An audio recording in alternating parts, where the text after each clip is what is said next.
A single mother walked 6 miles through pouring rain to get to a job interview. A billionaire CEO sat in his car and watched her the entire way. He didn't stop her. He didn't offer a ride. He didn't send anyone to help. He just watched. She didn't know he was there. She didn't know the interview was for his company. She didn't know that by the time she reached those doors, soaking wet and shaking, she would force him to confront a truth about himself he had been running from for a long time, and nothing for either of them would ever be the same. Reed Sterling had not built a multi-billion-dollar logistics empire by believing what people told him. He built it by watching what they did when they thought no one was looking. Early that morning, he sat in the back of a black Maybach S-Class, parked on a rain-slicked street in downtown Charlotte. The leather seats were heated. The air smelled like sandalwood and fresh espresso from an expensive cup his assistant ordered every morning. His Tom Ford suit cost more than most families spent on rent in months. His watch, a Patek Philippe, was one he had acquired himself because Reed had no family legacy to inherit. It caught the glow of his phone screen as he scrolled through candidate files. He was alone. He was always alone.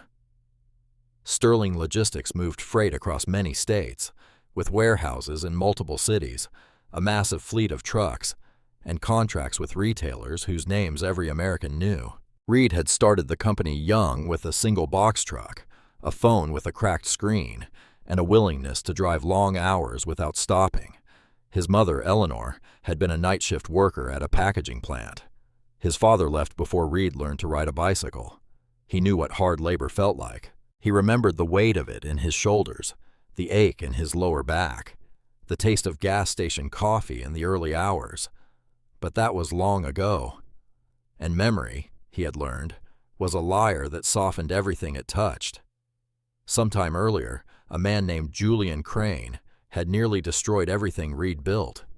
Julian was his COO, his closest advisor, the only person in the company Reed called by first name. They had built the Southeast expansion together, shoulder to shoulder through long days and weekend strategy calls, the kind of partnership that felt like brotherhood. Then the auditors found the accounts. Multiple shell companies had redirected vendor payments, falsified invoices stretching back years. Julian had siphoned millions while sitting just offices away from Reed, smiling at him every single morning. The betrayal didn't just cost money. It cost Reed something he couldn't replace: his ability to believe that loyalty was real. Words are free. That's why they're worthless. He said it in board meetings. He said it in interviews. He said it to himself every time someone promised him something. Promises were air. Resumes were fiction. References were performances. The only truth was behavior. Unscripted, unrehearsed, unobserved behavior. That was why Reed Sterling, billionaire CEO of one of the largest logistics companies in the Southeast, personally attended final round interviews for a position that paid a modest salary. Operations coordinator, mid-level, nothing glamorous, but the role sat at the nerve center of daily freight movement. And Reed believed that you could tell everything about a person by how they handled pressure. No one was grading. His method was unusual. His board hated it. His HR director, Vivian Hollis, had called it invasive more than once. Before every final candidate interview, Reed visited their neighborhood, not their home, just the area. He watched how they left in the morning. Did they rush or prepare? Were they frantic or focused? Did they check their appearance or did they not care? Did someone drive them or did they find their own way? He never interfered, never introduced himself early, never offered anything. He simply observed and then he decided. Nolan, his driver for many years, adjusted the rearview mirror. The rain had picked up. Thick sheets of water dragged across the windshield, bending the streetlights into long, orange smears against the glass. "Next address, sir?" Nolan asked. Reed looked down at his phone. The file was thin. Sienna Price, single mother, previous experience in logistics coordination at a small regional firm, employment gap, no vehicle listed, no emergency contact other than a neighbor. On paper, she was the weakest candidate in the pool. The address was given, Reed said, setting down his coffee. Apartment number Nolan pulled into traffic without another word. The wipers beat a steady rhythm against the glass. The heater hummed. The rain kept falling. And somewhere across the city, in a low-income apartment complex with a broken buzzer and a stairwell that smelled like mildew, Sienna Price was already awake, already dressed, already running out of options. The sky over Charlotte was the color of wet concrete, not the dramatic kind of storm that made the news or knocked out power lines. This was the other kind, the slow, steady, bone-deep rain that started before dawn and had no intention of stopping. The kind that didn't thunder or flash. It just fell relentlessly, like gravity had turned personal. Reed's Maybach rolled through East Charlotte. The neighborhoods changed quickly here. Glass office towers gave way to strip malls with check-cashing storefronts. Then the strip malls gave way to apartment complexes with chain-link fences and parking lots where half the cars had expired tags. Nolan slowed as they approached the court. It was a 3-story brick building, the kind built decades ago and never renovated. Metal staircases bolted to the exterior, a playground out front with a broken swing set, puddles gathering in the cracked asphalt like small lakes. Reed leaned forward slightly. The car was parked a couple blocks away beneath a row of oak trees heavy with rain, far enough to be invisible, close enough to see the front entrance clearly. "Engine off," Reed said. "We wait." Nolan turned the key. The heater died. Within minutes, cold began creeping in through the window seals, just enough to remind Reed that warmth was a privilege, not a constant. He ignored it. His eyes stayed fixed on the building's front door. Soon, the door opened. A woman stepped out. Young, slim, dark hair pulled back tight. She wore a navy blazer that didn't quite fit right in the shoulders, the kind of blazer that had been carefully maintained, despite not being carefully purchased. Dark slacks, practical, clean, no umbrella. In her left hand, she carried a plastic grocery bag knotted at the top, wrapped carefully around something flat. Documents. She held it close to her chest, shielding it from the rain with her own body. In her right hand, a pair of heels, black and low professional, dangling by the straps. On her feet, a pair of old running shoes, white once, now gray from miles of wear. She looked up at the sky just once, a brief assessment, not surprise, not frustration, just acknowledgement. Then she turned left onto the sidewalk and started walking. No car, no ride, no one walking with her. Just a woman in the rain, heading east alone. Reed watched her cross the parking lot, step over a puddle, and disappear around the corner onto the avenue. He didn't move. He didn't speak. He counted to 10 in his head the way he always did before making decisions and then opened his mouth. "Follow her," he said quietly. "Keep distance. Don't let her see us." Nolan looked at him in the rearview mirror. Many years of driving Reed Sterling, and he had seen many things. But something in his employer's voice that morning was different. Sharper, almost hungry. "Yes, sir," Nolan said, starting the engine. The Maybach pulled forward, slow, silent, its headlights off despite the rain. 2 blocks behind a woman who had no idea she was being watched. Inside the car, warmth returned in seconds. Heated leather, climate control, insulated glass that muffled the sound of rain to a whisper. Outside, Sienna Price felt every single drop. Reed's jaw tightened. She was heading toward downtown. The Sterling Logistics Building was 6 miles east. The interview was scheduled. She had time, he thought. That's enough time if she keeps walking. He settled back into the leather seat and crossed one leg over the other. His coffee was still warm. His suit was still dry. His world was still perfectly controlled. But a question had lodged itself behind his ribs, quiet and stubborn, and it wouldn't leave. How far will she go before she quits? Sienna Price had been awake since before dawn. But she hadn't set an alarm. She didn't need one. Fear woke her up the way it always did. Silent and sharp, sitting on her chest like a stone dropped in the dark. She lay still for 7 seconds. She always counted to 7. It was a habit she'd picked up during the worst months, a way to remind herself that the day hadn't started yet, that she still had 7 seconds where nothing had gone wrong. Then she got up. The apartment belonged to Marlene Davenport, retired postal worker, the woman who lived 2 doors down from Sienna's old place before the eviction. Marlene had a 2-bedroom with a kitchen that smelled like cinnamon and a couch that sagged in the middle, but was covered with a clean quilt. She had taken in Sienna and Lila some months ago without being asked. She just knocked on the door one evening and said, "Get your things. You're staying with me until this gets sorted. No paperwork, no conditions, no lectures." Sienna moved through the dark apartment with the quiet precision of someone used to not waking anyone up. She showered quickly. Cold water because Marlene's hot water heater had been unreliable, and Sienna refused to use what little hot water there was before Marlene woke up.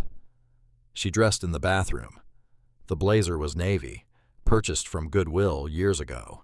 She had dry cleaned it twice since then, both times spending money she didn't really have. The slacks were black, the only pair without a stain or a tear.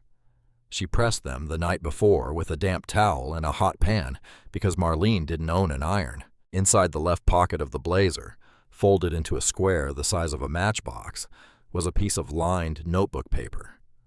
Lila had written it in purple crayon some time ago, back when the letters were still shaky and uncertain. 5 words. "You can do it, Mama." No period, no punctuation, just belief, raw and ungrammatical and absolute. Sienna touched it briefly through the fabric. Still there, she exhaled. She checked her phone. 2 notifications. The first was a weather alert. Heavy rain through midday. Flash flood warning for the county. The second was from the Charlotte area transit system. The only bus that ran from East Charlotte to the downtown business district had been suspended due to weather conditions. Service would resume at an undetermined time. Sienna stared at the screen for exactly 4 seconds. Then she opened her banking app. Balance $6.40. She checked ride-sharing apps. The cheapest ride to Sterling Logistics headquarters was over $18. She closed both apps. She walked to the kitchen, packed Lila's lunch for school in a brown paper bag. Turkey sandwich cut diagonally the way Lila liked. An apple, a juice box, a note on a yellow sticky. "Have the best day. I love you more than the whole sky." She left it on the counter next to Marlene's coffee mug. Then she slipped into Lila's room. Her daughter slept on her side, arms wrapped around a stuffed rabbit named Clover that had been washed so many times its ears had gone limp.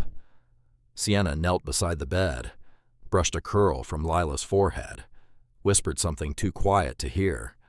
She stood up, grabbed the plastic bag with her documents inside, slipped on her old running shoes, tucked her heels into her bag, and walked out the front door into the rain. At the bus stop, the bench was empty. The shelter's plexiglass panel was cracked and offered no protection. The digital sign read "Service Suspended." Sienna stood there for 11 seconds. She looked east toward downtown, 6 miles. She looked at her watch. The interview was scheduled. She had time, barely. If she walked fast, if she didn't stop, her shoes were old but polished. Her blazer was second-hand but pressed. Her plan had fallen apart, but her feet kept moving. Sienna Price turned east and started walking, not because she had a choice, but because choice had been taken from her so many times that the only thing left was the decision to keep going, and that she had decided a long time ago was the one thing no one could take. Rain hit her face before she reached the end of the block, cold, steady, the kind that found every gap in clothing, every seam, every patch of exposed skin. It soaked through her blazer within minutes, pressing the fabric flat against her shoulders like a second skin made of cold and damp. Her running shoes, already worn thin at the soles, began to absorb water with every step. By the second block, they made a soft squishing sound against the pavement, a rhythm she couldn't silence no matter how carefully she walked. She held the plastic bag against her chest. Inside it, sealed in a gallon-sized Ziploc she'd taken from Marlene's kitchen, were her documents. Resume. 2 letters of recommendation, a printed copy of the job listing, a photocopy of her social security card. Everything she needed to prove she was worth hiring, wrapped in layers of plastic, because she couldn't afford to let rain erase the only evidence of her qualifications. Her body stayed dry nowhere, but the documents stayed dry everywhere. That was the math of her life. Now protect what matters. Absorb everything else. She passed a gas station where a man was running from his car to the door, newspaper over his head, cursing the weather. She passed a laundromat that was still dark inside, chairs stacked on tables, closed sign hanging crooked. She passed a church parking lot where the puddles were so deep they covered the painted lines entirely. No one else was walking. In every direction, the sidewalks were empty. Cars moved through the rain like fish through murky water, their headlights blurred, their drivers invisible behind fogged glass. She was the only person on foot in a city designed for people with cars. 18 months ago, Sienna had a car, a 12-year-old Honda Civic with many miles and a check engine light that never went off. She had a job, too, assistant manager at a regional logistics company called Trident Distribution, handling route scheduling for a fleet of trucks across the Carolinas. She was good at it. Her supervisor said so in writing. Organized, reliable, excellent under pressure. Those words still lived on one of the recommendation letters sealed in plastic against her chest. Then the company restructured. That was the word they used, restructured. As if the act of cutting jobs and closing offices was an architectural decision, a renovation, something clean and intentional. Sienna's position was eliminated. She was given a box for her desk items and 2 weeks of severance. 2 weeks for years of work. That was the exchange rate on her labor. The father of her child left months before the layoff. He didn't leave a note or a forwarding address, just an empty closet and a utility bill he'd never paid. No child support, no communication, no court order enforced because you can't enforce a document against someone the system can't find. So Sienna became everything. Mother, provider, cook, driver, nurse, accountant, bedtime storyteller, early morning alarm. She held every role because no one else showed up for the cast. Then the dominoes fell. Job lost. Health insurance gone. Lila developed a severe ear infection that wouldn't respond to the first round of antibiotics. Emergency room visit. Specialist referral. Follow-up appointment. Total bill unpaid. Sent to collections. Credit score destroyed. Rent was due. Sienna paid it with the last of her savings. The next month she couldn't pay. She begged the landlord for an extension. The eviction notice arrived. She and Lila were out. 74 job applications in 14 months. She kept a spreadsheet on her phone, updating it like a prayer list. Company name, date applied, position title, status. 74 rows. Most said no response. Some said interview scheduled. All ended the same way. A polite email. We've decided to move forward with another candidate. We wish you the best. We encourage you to apply again. She never stopped applying. This morning's interview was number 7, Sterling Logistics Operations Coordinator. Salary $52,000, benefits included. It wasn't a dream job. It was a lifeline dressed in a job title. The rain came harder. Sienna's left shoe began making a louder sound, a slap instead of a squish. She shifted her grip on the plastic bag. Her arms ached from holding it against her chest. Her fingers were going numb, but inside the pocket of her blazer, folded small and warm against her body heat, 5 purple words kept her feet moving. "You can do it, Mama. 7th time." Number 7. 7 had to be different. By the second mile, her body started sending messages she couldn't afford to hear. The cold had moved past her skin and settled into muscle. Her shoulders ached from holding the plastic bag against her chest. Her blazer, soaked through, now hung heavy on her frame like a wet blanket draped over a wire hanger. The fabric clung to her arms, pulling with every step, adding weight she didn't have the calories to carry. She hadn't eaten breakfast. The last 2 eggs were in Lila's lunchbox. The last granola bar was in Lila's backpack. That was the equation every morning. Feed the child first, Whatever's left is yours. Most mornings, nothing was left. Her stomach cramped, a dull, low ache that tightened with each block. She breathed through it the way she breathed through everything, in through the nose, out through the mouth. Keep walking. The rain intensified around the 2-mile mark. What had been steady became aggressive. Drops hit the pavement so hard they bounced back up, creating a mist that rose from the sidewalk like steam from a grate. Sienna's running shoes were no longer shoes. They were sponges strapped to her feet, heavy and squelching, the soles so waterlogged that each step felt like peeling tape off a surface. Then the car came. A silver SUV moving too fast through the right lane hit a puddle the size of a kiddie pool, and a wall of brown water erupted from the curb. It struck Sienna from the waist down. Dirty, cold, gritty water soaking through her slacks, splashing up her blazer, dripping off the plastic bag she clutched like a shield. She stopped. 3 seconds.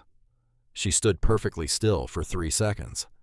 Eyes closed, fists tight, rain hammering her face, every nerve in her body screaming the same word. Stop. Stop walking. Stop trying. Stop pretending this will end differently than every other time. 3 seconds. Then she opened her eyes, looked down at the plastic bag, peeled back the knot just enough to check. The Ziploc inside was still sealed. The documents were still dry. Her resume, her letters, the job listing, all of it untouched. She was soaked from head to toe, freezing, exhausted, hungry, humiliated by a stranger's carelessness. But the only thing that mattered was still protected. That was the math. That had always been the math. She could break. The papers could not. Sienna retied the bag, shifted it back against her chest, and started walking again. If I stop, nothing changes. If I keep walking, maybe everything does. She said it in her head like a metronome. 1 sentence per step. If I stop, nothing changes. If I keep walking, maybe everything does. The words became rhythm. The rhythm became motion. The motion became the only thing keeping her upright. She crossed a wide boulevard at the 3rd mile. The intersection was exposed, and for 30 seconds the rain hit her sideways, driving into her left ear, blurring her vision. She held the bag tighter and leaned into it like a sailor leaning into a gale. 2 blocks behind, the Maybach crept forward through traffic. Reed Sterling had not moved from his position in the back seat. His coffee was cold. His phone had buzzed many times. He hadn't touched either. He was watching a woman drown on dry land, and he couldn't look away. "She's still walking," Reed said. The words came out quieter than he intended, as if speaking too loudly might somehow reach her through the rain and the glass, and the distance he had chosen to keep. Nolan glanced in the rearview mirror. He had been Reed's driver for many years. He knew when to speak and when to stay silent. This morning, for the first time in a long time, he chose to speak. "Sir, she's completely soaked. It's cold out. Should we offer her a ride to the office?" "No." The word landed hard in the quiet car. Nolan's hands tightened on the steering wheel just slightly, just enough for Reed to notice. "She doesn't know who we are," Reed continued, his eyes still fixed on the figure moving through the rain ahead. "She doesn't know she's being watched. That's the point. I need to see what she does when no one's looking, when there's no audience, when there's no reward. Words are free. That's why they're worthless." The motif played in his head like a recording. He had built his entire philosophy on it. Resumes lie. Interviews are performances. References are scripted. The only thing that tells the truth is behavior. Unobserved, unrehearsed, uncompensated behavior. And right now he was watching the purest form of it he had ever seen. A woman walking through a storm because she had no other option and refusing to stop because she had something worth walking for. But Nolan's question had planted something uncomfortable beneath Reed's ribs, a splinter he couldn't quite reach. He was testing her. Fine. He had tested every final candidate this way, but none of them had ever been walking 6 miles in the rain. None of them had ever been this desperate, and none of them had ever made him feel like the test itself might be the cruelest thing in the room. "She could get sick," Nolan said, not looking in the mirror this time, just staring ahead at the road. "Pneumonia, hypothermia. She's not dressed for this." "I'm aware," Reed said. "Then why are we still following her?" Reed didn't answer because the honest answer was one he wasn't ready to say out loud. He was following her because she fascinated him, because her refusal to stop contradicted everything he'd come to expect from people, because in all his years of hiring and firing and managing and observing, he had never once seen someone choose suffering over surrender with this kind of quiet, unperformative resolve. But there was another reason, darker, less noble. He was following her because it cost him nothing. He was warm, she was not. He was dry, she was not. He was watching her pain from the comfort of heated leather, and some part of him, some part buried beneath the suits and the empire and the philosophy about words being worthless, knew that his inaction was its own kind of test. Not of her, of him. And he was failing. Nolan kept driving. Reed kept watching. And 2 blocks ahead, Sienna kept walking, unaware that the man who would decide her future was measuring her from behind tinted glass while doing nothing to ease the weight she carried. Somewhere around the 4th mile, Sienna's phone buzzed in her back pocket. She almost didn't answer. Her fingers were numb and clumsy, and pulling the phone out meant shifting the plastic bag to one arm, exposing the documents to rain for the seconds it took to check the screen. But the caller ID said Marlene. Sienna stopped under the narrow overhang of a closed barber shop. It wasn't much shelter, just 18 inches of aluminum awning that cut the rain from a downpour to a drizzle. She pressed her back against the locked door and answered. "Hey, Miss Marlene. Everything okay?" "Everything's fine, baby. Lila's up. She's eating her breakfast. She wanted to talk to you before I take her to school." A rustling sound. Then a small voice, bright and clear, untouched by the cold and the dark and the math of poverty that governed every other part of Sienna's life. "Mama?" Sienna closed her eyes. "Hey, baby girl." "Mama, is it raining?" Sienna looked out at the street. Water poured from gutters in thick streams. A trash can had tipped over in the wind. The sky was so dark it looked like evening, not morning. Rain fell so hard it created a roar, a constant white noise that swallowed every other sound. "Just a little," Sienna said. Her voice didn't shake. She wouldn't let it. "Don't forget your umbrella," Lila said. Sienna pressed her lips together, swallowed once, twice. "I won't, baby. I won't forget." "Are you going to get the job, Mama?" "I'm going to try my very best. I wrote you a note." "Did you bring it?" Sienna's free hand moved to the left pocket of her blazer. Through the wet fabric, she felt the small folded square of paper still there, still dry against her body heat. "I brought it," she whispered. "I always bring it." "Good, because you can do it, Mama. I wrote it so you'd remember." "I remember, baby. Every single day." "Okay. I love you more than the whole sky." Sienna opened her mouth. No sound came for 2 full seconds. Then softly, like a prayer spoken to no one and everyone at once, she said, "I love you more than the whole sky and all the stars in it." The call ended. Sienna pulled the phone from her ear, stood under that aluminum overhang for another few seconds, wiped her face with the back of her hand. Rain or tears, it didn't matter which. The result was the same: wet skin, burning eyes, and a reason to keep walking that no storm on earth could wash away. She tucked the phone back into her pocket, shifted the plastic bag to both arms, stepped back into the rain, and walked faster than before. Scientists have a word for what Sienna Price carried that morning. Not in the plastic bag against her chest, not in the blazer pocket where a child's note stayed folded and dry. They mean something deeper, something that can't be soaked by rain, or broken by rejection, or erased by 74 unanswered applications. They call it grit. In 2007, a psychologist named Angela Duckworth began studying why some people succeed where others equally talented give up. Her research, conducted across military academies, spelling bees, corporate boardrooms, and inner-city classrooms revealed something that surprised nearly everyone. The strongest predictor of long-term success was not intelligence, not talent, not education, not connections. It was the ability to maintain effort and interest over years, despite failure, despite adversity, despite the complete absence of visible progress. She called it grit, and she found it in the most unlikely places. Not in the offices of billionaires, not in the boardrooms of Fortune 500 companies.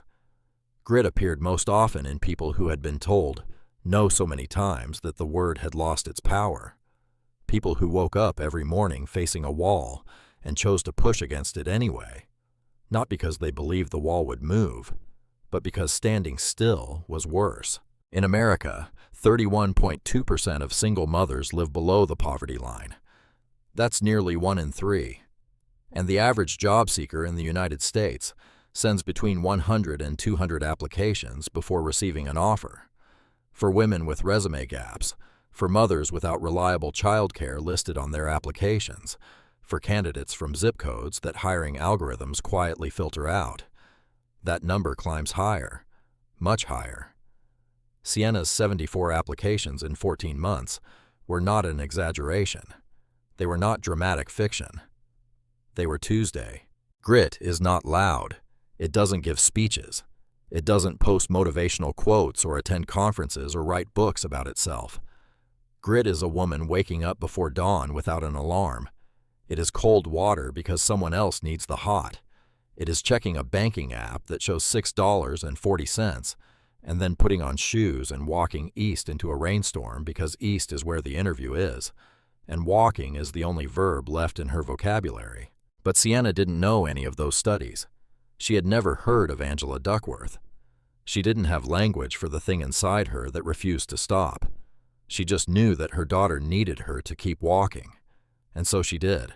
By the 5th mile, her legs had stopped hurting, not because the pain was gone, but because her body had moved past pain into something else entirely. A numbness that wasn't physical, a stillness in her chest that felt like resignation's quieter, braver cousin. Acceptance, not of defeat, but of the cost. This is what it costs, she thought. This is what it costs to try again. And I'll pay it, because I've been paying it for 18 months, and I haven't gone bankrupt yet. The rain had thinned slightly, still falling, still cold, but the violent sheets of earlier had softened into a steady, almost rhythmic curtain. Sienna could see farther now. The buildings ahead were taller, the sidewalks wider. She was entering the business district, and with every block the world around her grew cleaner, newer, more expensive. A silver Honda Accord pulled up alongside her at a red light on 4th Street.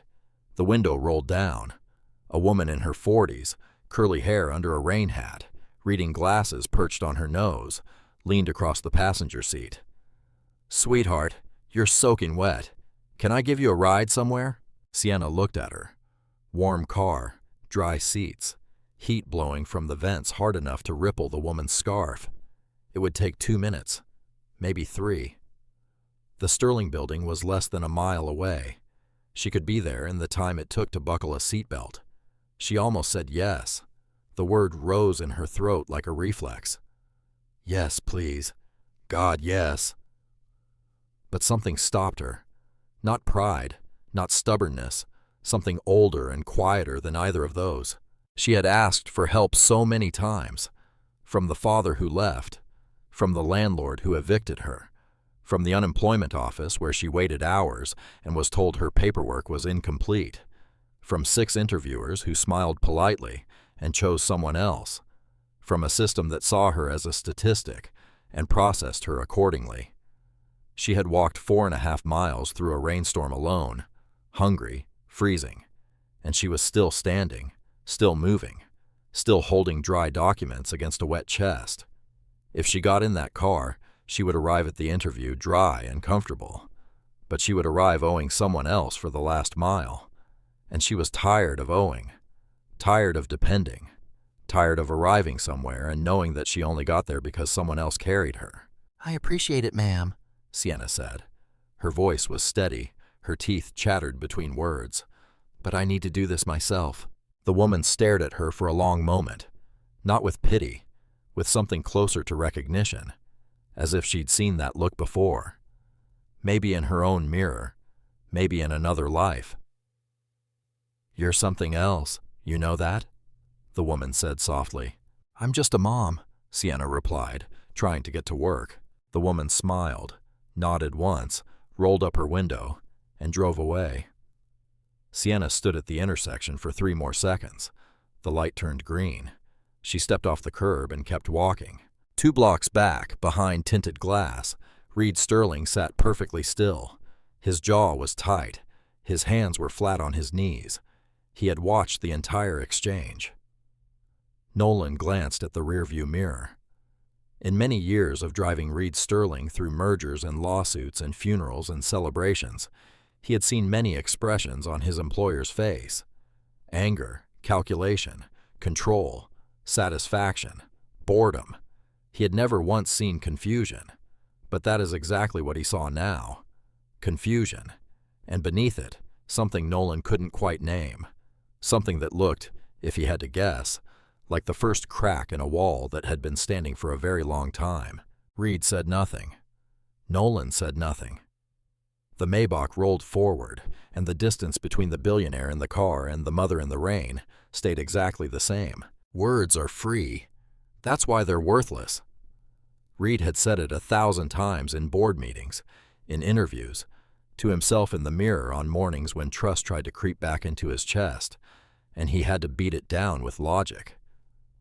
But sitting in the back of that Maybach, watching a woman refuse a stranger's kindness because she needed to finish what she started on her own 2 feet, the sentence played differently in his head, like a record he'd been listening to for a long time that suddenly skipped and landed on a note he'd never heard before. Words are free. That's why they're worthless. Fine. Then what was walking worth? What was the price of 6 miles in cold rain with no umbrella, no breakfast, and $6 in your bank account?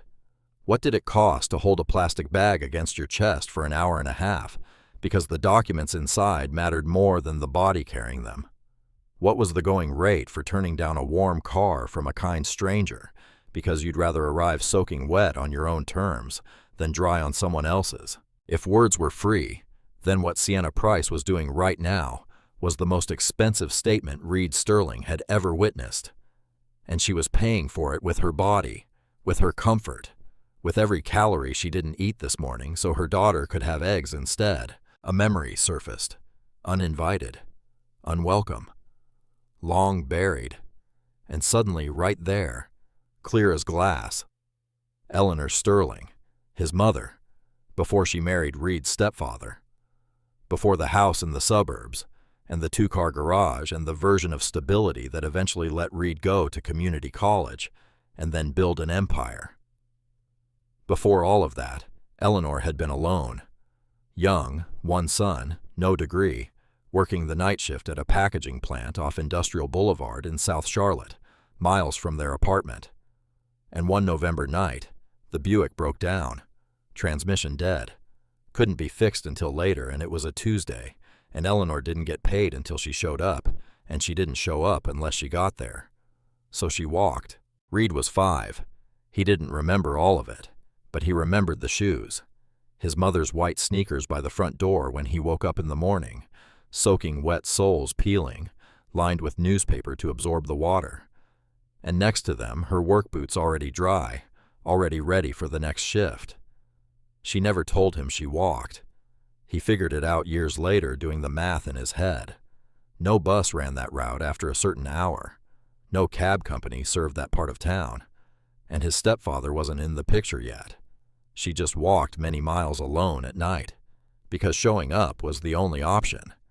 And Eleanor Sterling was not a woman who confused difficulty with impossibility. Reed hadn't thought about those shoes in a long time. He was thinking about them now. Outside the windshield, Sienna was approaching the business district. Less than a mile to go. Her pace hadn't slowed. If anything, she was walking faster. Her back was straight. Her arms were locked around that plastic bag. She looked like a woman marching into battle with nothing but the decision to show up. Reed's throat tightened. He swallowed once, then again. "Nolan, sir. When she gets to the building, call Diane at the front desk. Tell her to have a cup of coffee ready, hot, black, and hand it to the woman who walks in wet." He paused. "Don't tell her it's from me. Don't tell her anything. Just give her the coffee." Nolan looked in the rearview mirror. For the first time that morning, something in Reed's face had changed. Not softened exactly, more like shifted. Like a wall that had been standing for decades had developed its first hairline crack, thin as a thread, but running deep. "Yes, sir," Nolan said. And that was all. No grand gesture, no revelation, just a cup of coffee ordered quietly from the back of a luxury car for a woman who would never know where it came from. But it was the first thing Reed Sterling had given anyone in years, without calculating what he'd get back, and it terrified him. The Sterling Logistics building rose many stories of glass and steel against the gray Charlotte sky. Sienna saw it from 3 blocks away. She had looked it up on her phone the night before, memorizing the address, studying the exterior on Google Street View, so she wouldn't hesitate at the entrance, wouldn't look lost, wouldn't give anyone a reason to doubt she belonged. She didn't belong. She knew that. But she was here, and being here was enough for now. 6 miles, 1 hour and 47 minutes. Her phone's step counter read 13,214 steps. She didn't check it. She didn't need a number to confirm what her body already knew. Every muscle ached. Her feet felt swollen inside waterlogged shoes. Her blazer was a cold, damp weight on her shoulders. Her fingers were stiff and tinged blue at the tips.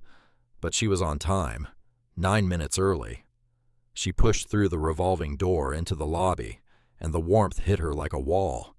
Climate-controlled air, 72 degrees, wrapping around her soaked body with a gentleness that almost made her knees buckle. Marble floors, tall ceilings, a massive photo of a silver-haired man in a dark suit on the wall behind the reception desk. She didn't look at it long. She had somewhere to be first.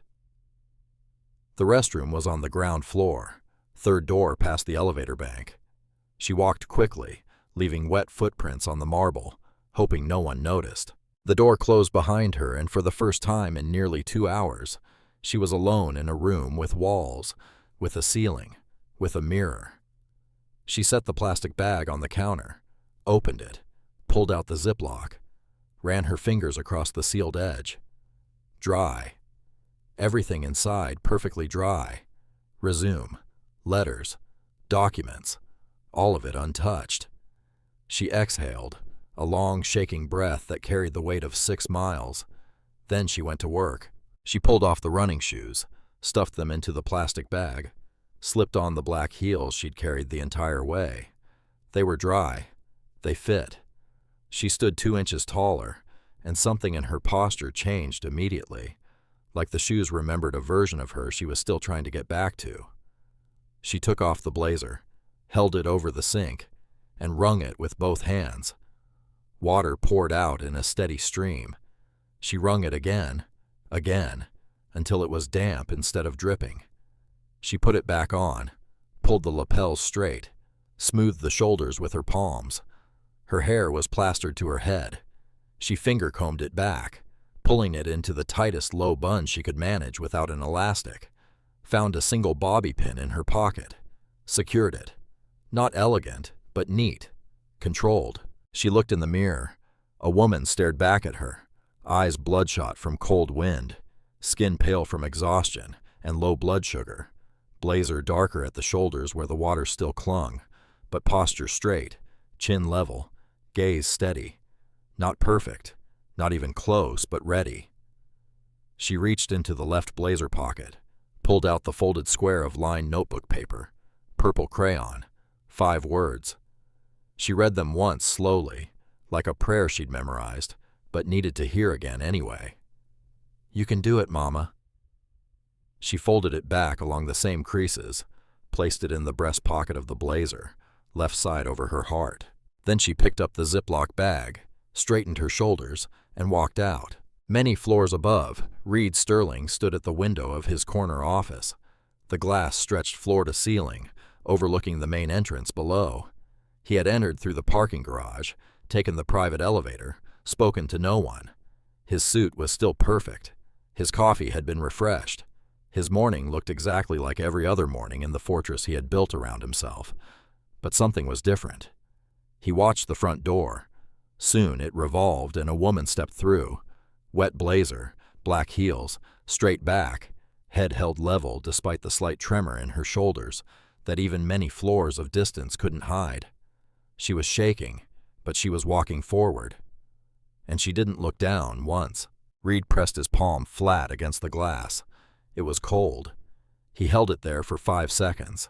Then he turned, picked up his phone, and called Vivian Hollis. "I'll be sitting in on the final interviews today." A pause. "Sir, this is for the coordinator position. You don't usually attend these." "Today I do." The waiting room on the 4th floor of Sterling Logistics was designed to make people feel small. Not intentionally, probably, but the effect was the same. 12-foot ceilings, gray carpet so clean it looked painted, leather chairs that whispered money when you sat down, a glass table with neatly fanned copies of Forbes and Bloomberg Businessweek, a water dispenser with cucumber slices floating in it. Cucumber in a waiting room for a $52,000 a year job. Sienna sat in the second chair from the door. She had chosen it deliberately. Not the first chair too eager. Not the last too passive. Second, present, visible, but not desperate. 3 other candidates sat in the room. A man in his late 30s in a charcoal suit, so crisp it looked like he'd removed the tags that morning. A woman in a burgundy blazer with a leather portfolio and a confidence that filled the room like perfume. And Tanner, mid-20s, blue suit, expensive watch, hair slicked back with something that smelled like sandalwood and certainty. They were all dry, every single one of them. Perfectly groomed, not a hair displaced, not a wrinkle visible. They had arrived by car, by Uber, by lives that included the option of getting from one place to another without drowning along the way. Sienna was still damp. Her blazer had dried enough to pass at a distance, but up close the fabric at her shoulders was noticeably darker. Her shoes were dry. Yes, her documents were dry. Absolutely. But her hair was still slightly wet at the nape, and a single drop of water rolled down the back of her neck every few minutes, cold and persistent, like a reminder of every mile she'd walked. Tanner noticed first. He leaned toward the woman in burgundy, angling his body away from Sienna, but keeping his voice just loud enough to carry. "Did she swim here?" A snort, a covered mouth, eyes that flickered to Sienna and then away quick enough to pretend they hadn't. Sienna heard it. She felt the words land on her skin the way the rain had. Cold, targeted, designed to soak in. She did not react. Not a flinch, not a glare, not a tightening of her jaw. She simply opened the Ziploc bag on her lap, removed her resume, and reviewed it one more time, page by page, line by line, as if the only person in the room was her. The resume was pristine, crisp white paper, clean ink, not a single wrinkle, not a single smudge, not a single drop of water. She had carried it against her chest for 6 miles through a rainstorm wrapped in plastic, shielded by her own body, and it had arrived in better condition than Tanner's arrogance. She exhaled quietly, the tiniest release of tension. Then the front desk receptionist approached, a woman in her 50s with kind eyes and reading glasses on a beaded chain. Her name tag read Diane. "Excuse me," Diane said, stopping in front of Sienna and holding out a paper cup with a lid. Steam curled from the opening. "Someone asked me to give this to you." Sienna looked at the cup, then at Diane. "I'm sorry. Who?" "I don't know, hun. I was just told to bring you a coffee. Black."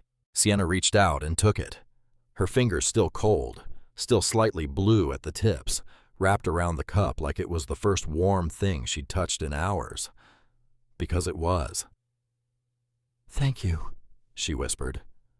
Her voice cracked on the second word. Not from sadness, from the shock of unexpected kindness in a room where someone had just laughed at her for being wet. Diane smiled, nodded, walked away. Sienna held the coffee with both hands, let the heat seep through the paper and into her palms, and up her wrists, and into the part of her chest where 6 miles of cold had settled like stone. She didn't drink it right away. She just held it. The way you hold something you didn't earn and don't understand, but desperately need. Tanner watched the exchange from 2 chairs over. No one brought him coffee. No one brought anyone else coffee. Just the woman with the wet blazer and the dry resume, and the quiet refusal to be broken by a room full of people who had never walked 6 miles for anything. Sienna took her first sip soon after. The interview door opened. Her name was called first. The room was smaller than she expected. A rectangular table, 3 chairs on one side, 1 chair on the other. Hers, a glass of water already poured, a notepad and pen placed neatly beside it, as if someone had decided in advance that she might have something worth writing down. On the far side of the table sat 2 people. Vivian Hollis, HR director. Blonde hair pinned back, glasses, warm smile that felt practiced, but not fake. Beside her, Grant Whitaker, VP of Operations, tall, lean, gray at the temples, the kind of man who read every resume with a red pen and believed that doubt was the most useful tool in hiring. Between them, a 3rd chair empty. Sienna noticed it immediately, noticed the way it was angled slightly toward the table as if someone had been sitting there recently and left or was expected to arrive. She didn't ask about it. She sat down, placed her resume on the table, folded her hands in her lap. Her fingers were still cold. She pressed them together to stop the trembling. "Miss Price," Vivian began, glancing at her file. "Thank you for coming in. We appreciate you making the time, especially given the weather today." "Thank you for having me," Sienna said. Her voice was steady. She had rehearsed this opening many times in the mirror at Marlene's apartment, many more times in her head during the walk. "I'm happy to be here." Standard questions followed. "Tell us about your experience. Walk us through your previous role. What software are you familiar with? How do you handle competing priorities?" Sienna answered each one carefully. She knew logistics. She had coordinated routes for trucks at Trident. She understood scheduling software, inventory management, vendor timelines. Her answers were solid, not spectacular. Solid. The answers of someone who had done the work, but lacked the polish of a candidate who'd spent a decade climbing corporate ladders. Grant Whitaker wrote notes the entire time. Short, clipped strokes. He hadn't smiled once. Then he looked up. "Miss Price, your resume shows a 14-month gap in employment. That's significant. And the role you're interviewing for requires someone who can manage high-pressure logistics across multiple regional offices simultaneously." He paused. Let the silence do its work. "What makes you think you can handle that kind of pressure?" Sienna's hands tightened in her lap. She felt the familiar pulse of panic, the voice that said, "You don't belong here. You're a fraud. You walked 6 miles to sit in a room with people who will see right through you." 3 seconds of silence. Then she spoke. "Mr. Whitaker, for the last 18 months, I've been managing a household of 2 on a monthly income of 0. I coordinated emergency shelter placement for my daughter across 3 facilities, 2 food banks, and 1 state medical assistance program, all simultaneously, all with different eligibility windows, different documentation requirements, and different deadlines. I tracked every application on a spreadsheet on my phone. 74 job applications, each one customized to the listing. 6 interviews, each one prepared for as if it were the only chance I'd ever get." She paused, not for effect, because the next sentence was the truest thing she'd ever said in a room full of strangers. "I've been managing supply chains my whole life, Mr. Whitaker. I just didn't have a title for it." The room went quiet. Vivian's pen had stopped moving. Her eyes were wide, not with pity, with recognition. The kind of look that said, "I've underestimated you, and I know it." Grant stared at Sienna for a long moment. His red pen was still. His jaw tightened. He didn't nod. He didn't smile. But he didn't argue either. And for Grant Whitaker, silence was the closest thing to concession. Sienna exhaled. Her hands loosened. The panic receded. Not gone, just quieter, pushed down by something stronger. She was still wet, still cold, still the woman who had walked 6 miles to sit in a chair she wasn't sure she'd earned. But she had answered the question, and the answer had come from a place no certification could teach and no resume could capture. Then the door opened. Sienna heard it before she saw it, the soft click of a handle, the whisper of air shifting as the room's pressure changed, footsteps on carpet, measured, unhurried, the kind of walk that owned every room it entered. She turned her head. A man stepped through the doorway. Tall, silver-haired, dark suit that fit like it had been sewn onto his body that morning. He carried nothing in his hands. No folder, no phone, no coffee cup. Just presence. The kind that makes a room rearrange itself without being asked. Vivian straightened. "Mr. Sterling, we weren't expecting you." "I know," he said. Nothing else. He walked to the empty chair, sat down, unbuttoned his jacket with a single practiced motion, placed his hands flat on the table. Sienna felt her stomach drop. She recognized him. Not from the walk, not from the car she never saw, from the lobby, the massive photograph behind the reception desk. Silver hair, dark suit, the same face, only now it was 3 feet away, looking directly at her with eyes that gave away absolutely nothing. Reed Sterling, CEO, the name at the top of the building, the top of the letterhead, the top of everything. And he was sitting in the empty chair watching her. Vivian and Grant exchanged a glance. This was irregular. Reed Sterling did not attend coordinator interviews. Not officially, not visibly. Whatever was happening, it wasn't on the schedule. Reed studied Sienna for exactly 5 seconds. Her blazer still damp at the shoulders, her hair still slightly wet at the edges, her hands folded on the table, steady, but not quite still. A faint tremor, cold or nerves. Probably both. But her back was straight, her eyes were forward. She did not look away. She did not apologize for her appearance. She did not shrink. "Miss Price," Reed said. His voice was calm, controlled. The voice of a man who chose every word the way a surgeon chose every cut. "I have one question." Sienna swallowed. "Yes, sir. Why didn't you reschedule when you saw the weather this morning?" The question landed in the room like a stone dropped into still water. Vivian's breath caught. Grant's pen froze mid-line. Sienna looked at Reed Sterling, at the man who had everything, at the man who had never in his entire adult life been forced to choose between walking 6 miles in the rain or losing the only chance he'd been given in 14 months. She didn't rehearse her answer. She didn't calculate. She just told the truth. "Because I've been waiting 14 months for someone to give me a chance. I've sent 74 applications. I've been told no 6 times. This morning the bus was canceled and I couldn't afford a ride. But I could walk, so I walked." She paused. Her voice didn't waver. "I wasn't going to let rain take this away from me." The room was silent. Not the polite professional silence of an interview pause. Real silence. The kind that fills a space when something true has been spoken and no one knows what to say next. Vivian's eyes were shining. Grant's pen was on the table untouched. And Reed Sterling, the man who had built a multi-billion-dollar empire on the belief that words were worthless and only actions mattered, sat perfectly still, because he wasn't looking at Sienna Price anymore.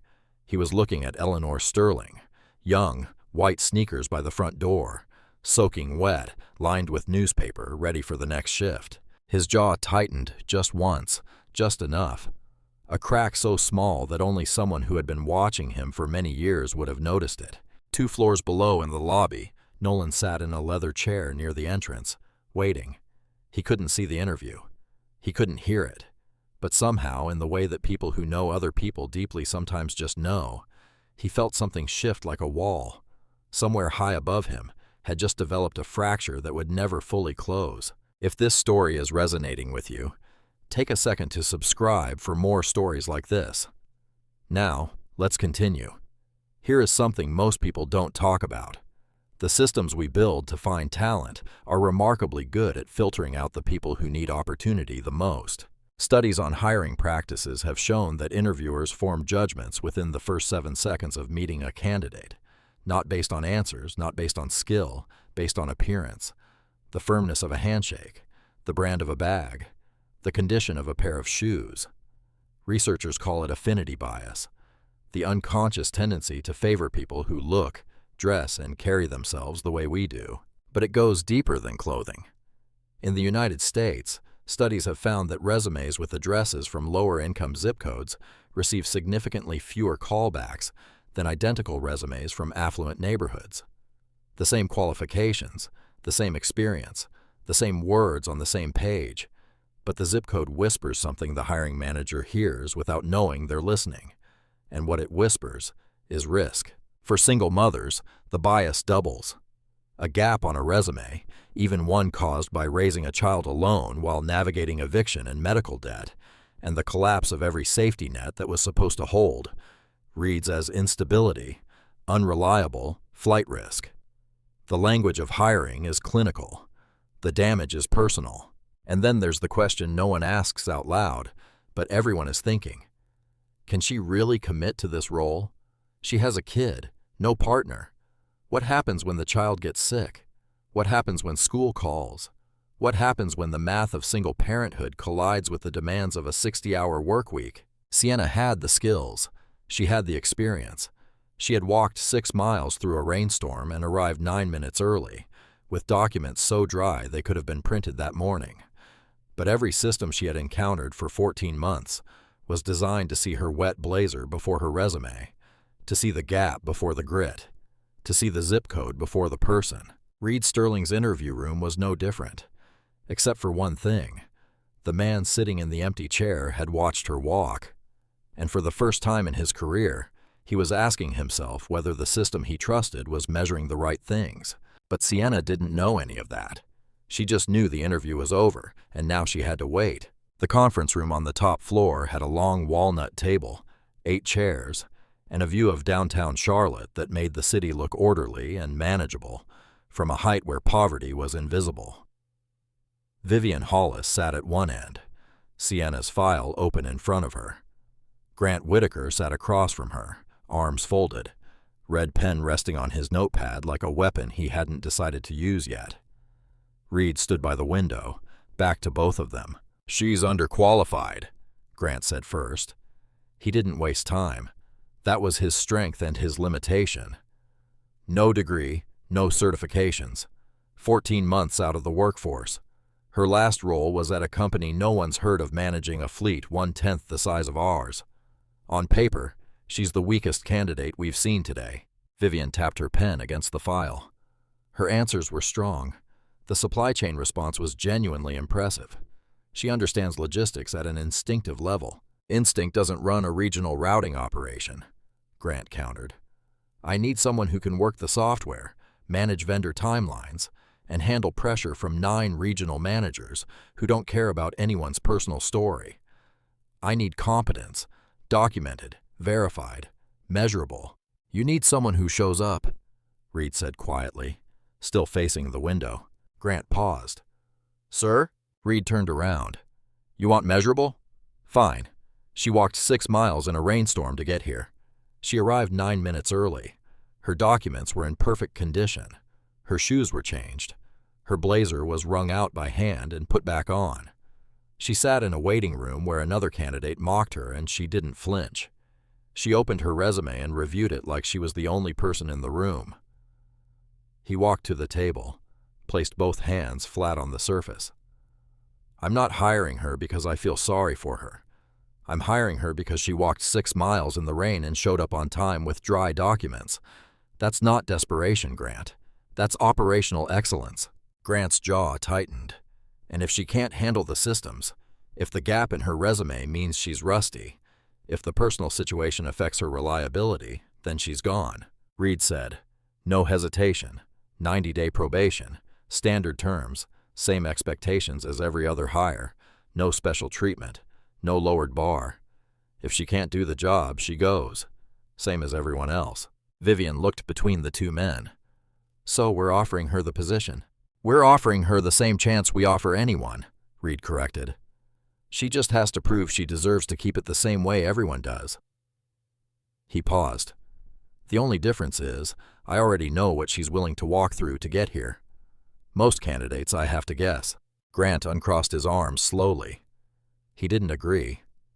Not yet. But he didn't argue either. And in that room with that man, silence was permission.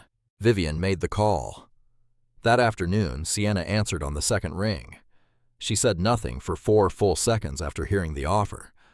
Then, in a voice that carried the weight of 74 applications and 6 unanswered prayers, she said, "When do I start?" Sienna Price started at Sterling Logistics on a Monday. She arrived 40 minutes early. No one asked her to. Week 1 was disorientation dressed as orientation. New badge, new desk, new software system she'd never seen before. A proprietary routing platform called SteerPoint that required days of training just to navigate the dashboard. The learning curve was steep. The pace was relentless. Routes needed coordination across 4 regional hubs. Vendor calls started early. Reports were due by 5. She made mistakes. Small ones. A misfiled shipment code. A vendor callback she forgot to log. A report formatted in the old template instead of the new one. Nothing catastrophic, but enough to notice. Enough for the whispers to start. The rumor traveled through Sterling Logistics, the way rumors always travel through large companies. Fast, distorted, and impossible to trace back to a single source. The CEO hired her personally. Some said it was charity. Some said it was worse. Nobody knew the details. Everybody had a theory. Sienna felt the stares. In the break room, in the elevator, during team meetings where her contributions were acknowledged with polite nods, but no follow-up questions. She was the outsider, the anomaly, the woman who arrived with wet hair on her first day and didn't explain why. She didn't explain anything. She just worked. By week 3, something shifted. It started with a routing anomaly she noticed while cross-referencing delivery schedules with pickup windows in the Piedmont corridor.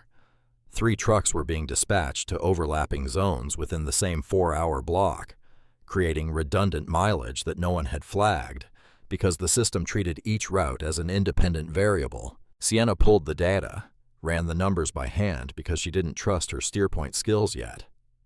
Double-checked on her phone calculator during lunch. The overlap was costing Sterling Logistics thousands a month in unnecessary fuel, driver hours, and wear on the fleet every month for at least the past 2 years. She brought the finding to her team lead, a quiet man named Russell, who had been at Sterling for years and had never once been surprised by anything. He was surprised. "How did you catch this?" he asked. "I looked at it the way someone looks at a budget when they only have $6, Sienna said. "You notice every penny that doesn't need to be spent." Russell took it to Grant Whitaker. Grant took it to operations. The fix was implemented within 2 weeks. Thousands a month recaptured. Hundreds of thousands a year found by a woman who'd been on the job for 21 days. By week 8, Sienna was the first person in the office every morning, before the lights were fully on, before the coffee machine had finished its first cycle. She used the quiet hour to review the previous day's routing reports, flag discrepancies, and prepare her morning briefs. By the time her team arrived, she'd already built the scaffolding for the day. She was also the last to leave. Not every night. Not when Lila had school events, or when Marlene needed her home by a certain hour. But most nights she stayed until the work was done. Not until the clock said it was time to go. Marlene picked Lila up from school on those evenings, fed her dinner, helped with homework, read her bedtime stories about butterflies and elephants and brave little girls who weren't afraid of storms. Sienna called every night at 7:30 without fail, without exception. Even when the call was only 2 minutes long, even when all she said was, "I love you more than the whole sky." Day 90 arrived on a Thursday. Sienna sat in Grant Whitaker's office at 3 in the afternoon for her performance review. The room was small and functional.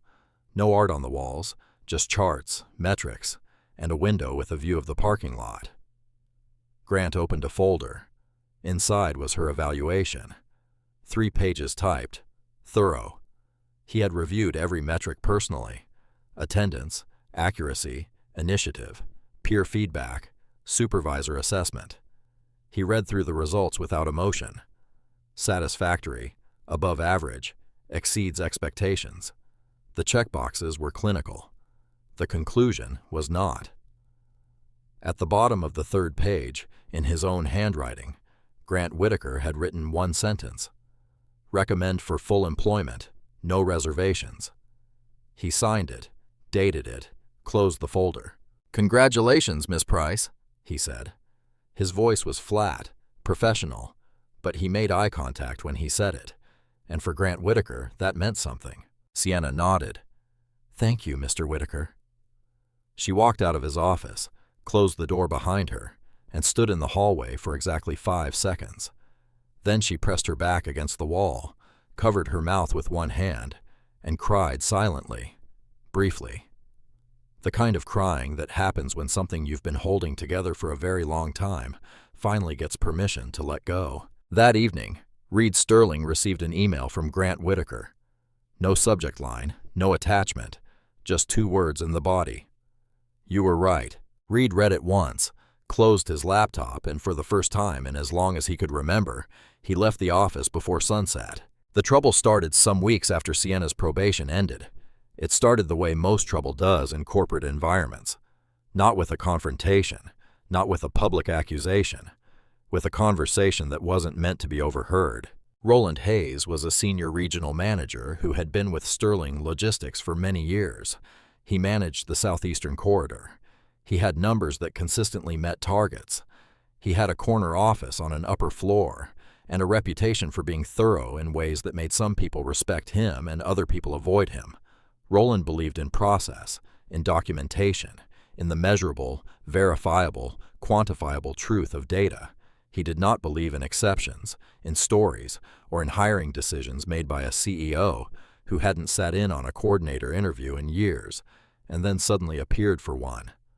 It bothered him quietly at first, then less quietly. During a routine background audit of new hires, a detail surfaced that Roland had not expected to find.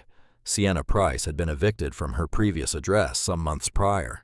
Her credit score was below 500. She had an outstanding medical bill in collections, an unpaid utility balance, a history that, when reduced to numbers on a screen, painted a picture of financial instability that Roland found difficult to reconcile with someone handling daily logistics worth hundreds of thousands of dollars. He brought it up in a management meeting, not with malice, with precision.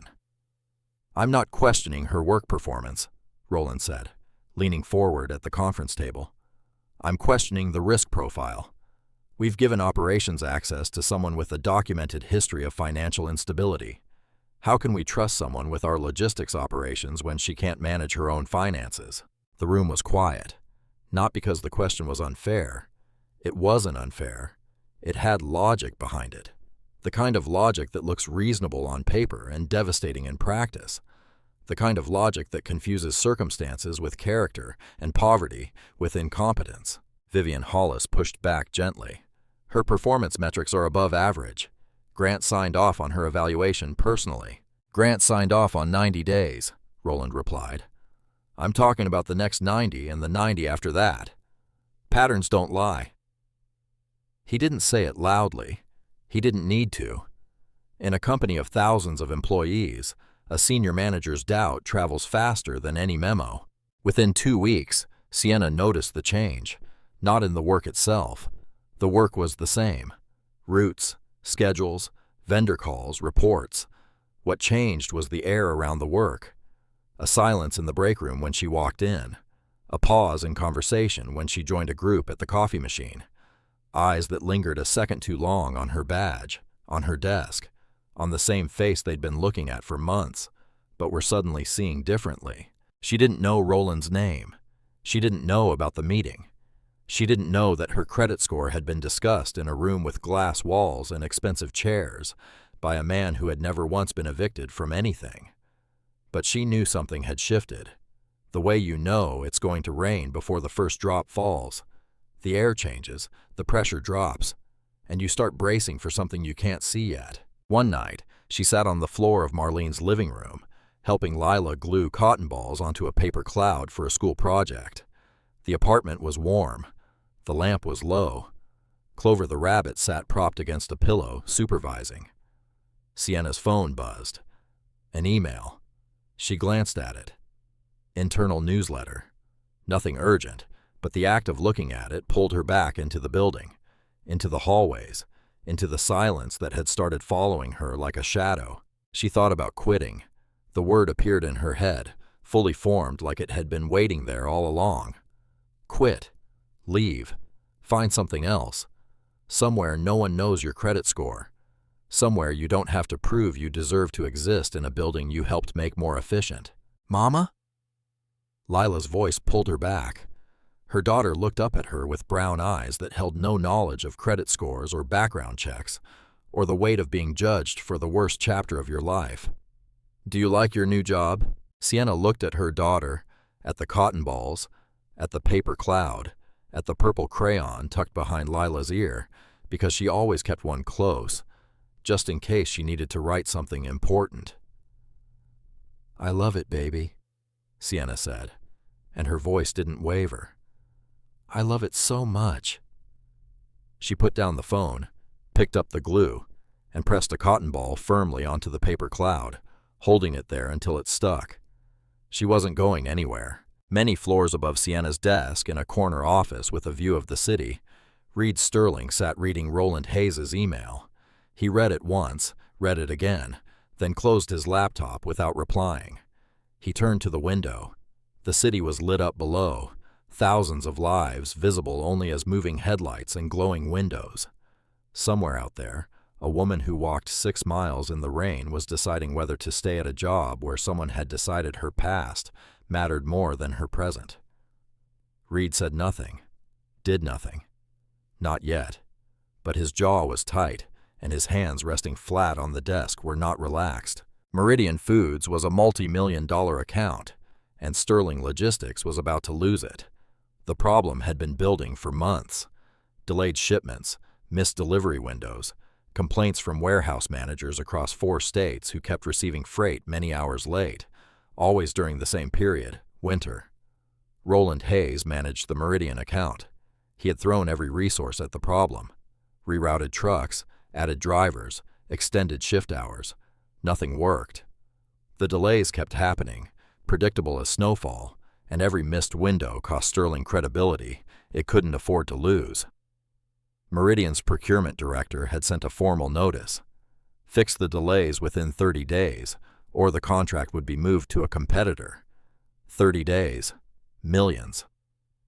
Roland had days left, and he was out of ideas. Sienna found the problem on a Tuesday night late. Lila was asleep.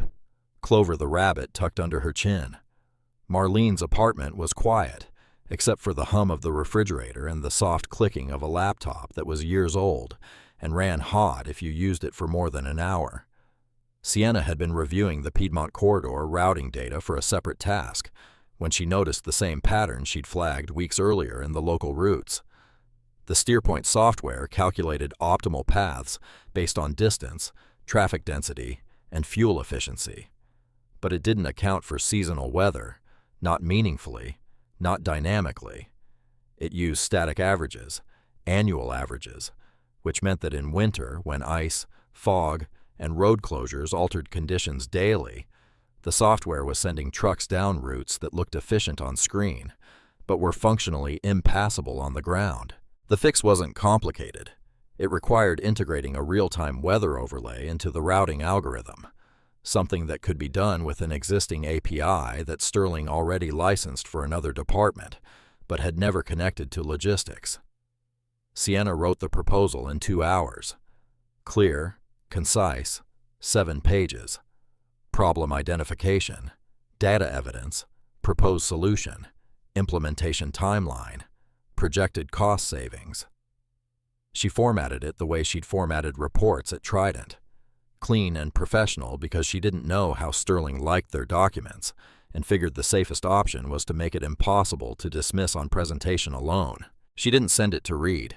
She didn't have his email, and even if she had, The idea of a coordinator emailing the CEO directly felt like stepping onto a stage she hadn't been invited to. So she sent it to Vivian Hollis with a single line in the body. "I noticed something in the Meridian routing data. I think this might help. Please let me know if I'm overstepping." Vivian read it the next morning, then read it again, then forwarded it to Reed with her own single line. "You need to see this." Reed read it on his phone during his morning drive. By the time Nolan pulled into the parking garage, he had read it 3 times. The solution was elegant, the data was sound, and the problem it addressed was one his senior operations team had failed to identify for months. He called Sienna into his office at 10. She walked in looking the way people look when they've been summoned by the person whose name is on the building. Nervous, controlled, hands clasped in front of her like a student called to the principal's office. "You wrote this?" Reed asked, holding up his tablet. "Yes, sir. Meridian's procurement team is coming in Friday for what they've described as a final meeting. I want you to present this to them." Sienna's face went still. "Sir, I'm just a coordinator. I don't present to clients. I've never even been in a client meeting." "You were just a coordinator," Reed said. His voice was quiet, not harsh, just certain. "Now you're the person who solved a multi-million-dollar problem that my senior team missed for months. You found it. You explain it." Friday arrived. The Meridian team sat on one side of the conference table. 3 executives in dark suits with a particular stillness of people who had already made up their minds. Roland Hayes sat at the far end, silent. His folder was closed. He had nothing new to offer.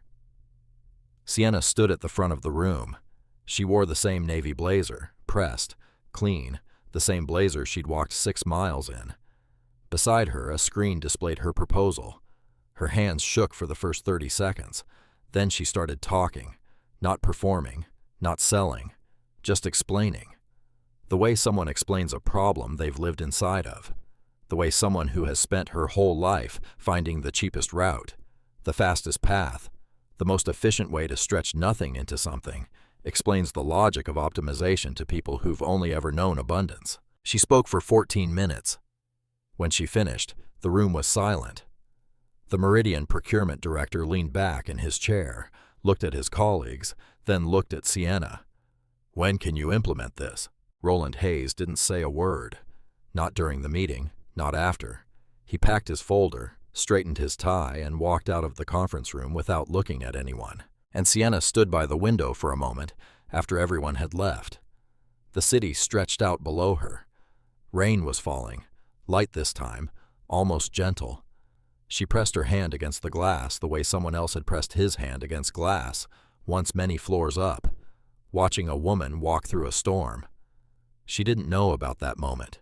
She just stood there feeling the cold through the window and thought about how strange it was that the same rain that had once tried to stop her was now just weather, just water, just a Tuesday. 2 years later, Sienna Price sat in an office on an upper floor of Sterling Logistics. Her name was on the door. Operations Manager, Southeast Division. 2 promotions in 24 months, each one earned with the kind of quiet, relentless competence that made people forget she'd ever been the woman with the wet blazer. But she never forgot. Her office was modest by Sterling standards. A desk, a bookshelf, a window facing east. On the bookshelf between a logistics manual and a framed photo of Lila on her first day of 3rd grade sat a small object that visitors sometimes noticed but never asked about. Clover the rabbit, retired from active duty, ears still limp, placed there by Lila herself, who declared that Mama's office needed someone to keep her company. Lila was 9 now. She had her own bedroom in an apartment Sienna rented with her own paycheck. 2 bedrooms, clean kitchen, radiator that worked, windows that let in light without letting in wind. It wasn't luxury. Laminate counters, builder-grade carpet, but it was theirs. The door locked from the inside. The lease was in Sienna's name, and nobody could take it away. Lila had health insurance, dental too. She'd had her ears checked 3 times in the past year, and every visit was covered. She was reading 2 grades above her level. She joined the school art club. Her latest project was a watercolor of a butterfly pinned to the refrigerator with a magnet shaped like a star. Sienna bought a car. Used. A 10-year-old Toyota Camry with many miles and a scratch on the rear bumper that she never bothered to fix because it didn't affect the engine. And vanity was still a luxury. She ranked below groceries. She drove it to work every morning, 19 minutes, door to door, no matter the weather. She never walked 6 miles again. But the walk never left her. Reed Sterling had changed too, though he would never describe it that way. He would say he'd adapted, recalibrated, adjusted his methodology based on new data. That was how his brain worked. But the people around him, Vivian, Nolan, even Grant Whitaker, saw something different. Something softer wasn't the right word. Something wider. 8 months after Sienna's first promotion, Reed announced a new internal initiative. He stood in front of the entire Charlotte office, hundreds of employees in the main atrium, and introduced a program he had been quietly developing for months, the 6 Miles Initiative, a comprehensive hiring and support program for single parents from economically disadvantaged backgrounds.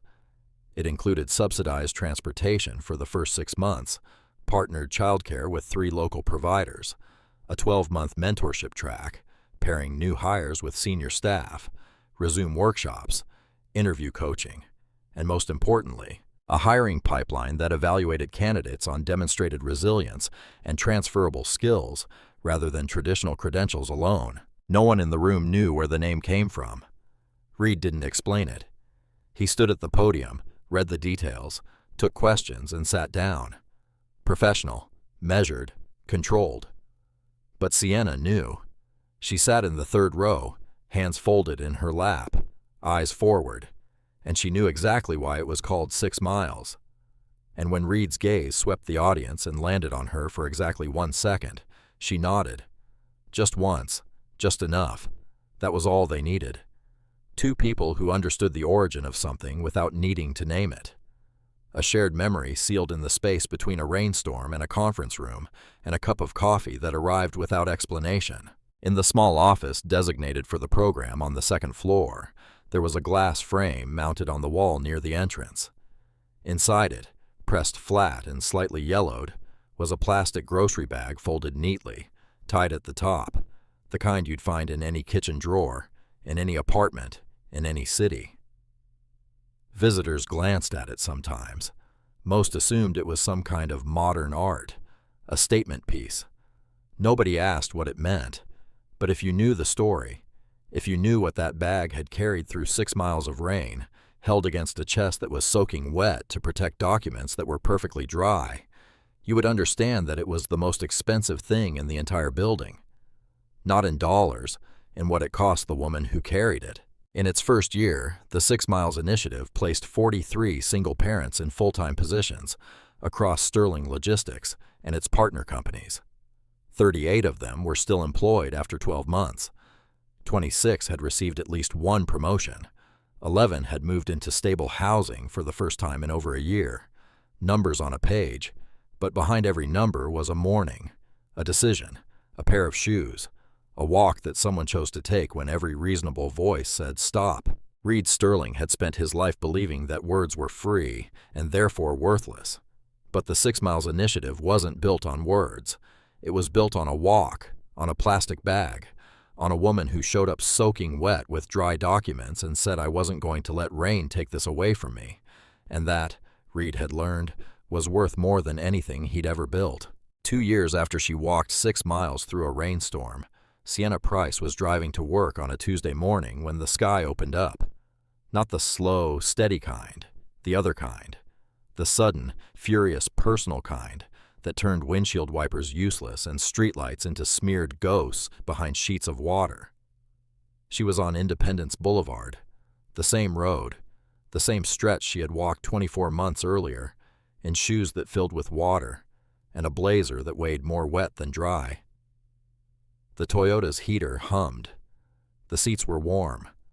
The radio played something soft that Lila had chosen before school drop-off, still set to the same station because Sienna never changed it. She liked driving in her daughter's world. Then she saw her on the sidewalk heading east. A woman, young, maybe 25, dark hair plastered to her face, a blazer that didn't fit right in the shoulders, and in her hands pressed against her chest, a plastic bag knotted at the top, wrapped around something flat. Documents. Sienna's foot moved to the brake before her brain formed a thought. The car slowed, stopped. She pulled to the curb, reached across, and opened the passenger door. The woman looked at her, startled, suspicious, soaked. "Get in," Sienna said. "I've been where you are." The woman hesitated, looked at the open door, at the warm car, at the dry seats, at the woman behind the wheel whose eyes held something she couldn't name but somehow recognized. She got in. Sienna pulled back onto the road. The wipers beat their rhythm. The heater wrapped around both of them, and for a few blocks neither of them spoke. Then the woman said quietly, "I have an interview downtown. I couldn't afford the bus." Sienna nodded. "I know." She didn't explain how she knew. She didn't need to. Some things are understood between people who have carried documents through rain, who have chosen walking over waiting, who have learned that the distance between where you are and where you need to be is measured not in miles, but in the willingness to keep moving when every voice says stop.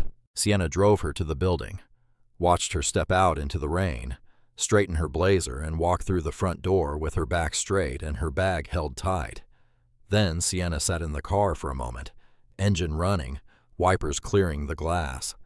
She thought about Reed Sterling, about a black Maybach 2 blocks behind her on a morning just like this one, about a man who watched from his car and didn't stop, who followed instead of helped, who observed instead of offered. She understood now why he had done it. The test, the distance, the need to see what someone does when no one is watching. But she also understood what he had missed, what it took him 2 years and a walk through a rainstorm to learn. You don't have to test people to see their worth. You just have to stop the car. The distance between where you are and where you belong is not measured in miles. It's measured in the number of people willing to stop and say, "Get in, I see you." Reed had watched from his car. Sienna had walked through the rain, but in the end, it was Sienna who taught him the most expensive lesson of his life, that the test you design for someone else is always, in the end, a test for yourself. And she had passed, not by walking 6 miles, not by arriving on time, not by keeping her documents dry while her body shook with cold. She passed by, stopping the car, by doing the one thing Reed couldn't do on that morning, by looking at a stranger in the rain and choosing, without hesitation, without calculation, without a single thought about what it might cost or what she might gain, to simply help. That was the lesson. That was the whole story. Not wealth, not power, not the distance between a Maybach and a pair of wet shoes. Just a woman who remembered what it felt like to walk alone and refused to let anyone else do it. Thank you for watching. If this story reminded you of someone who never gave up, share it with them. Subscribe for more stories like this. See you on the next one.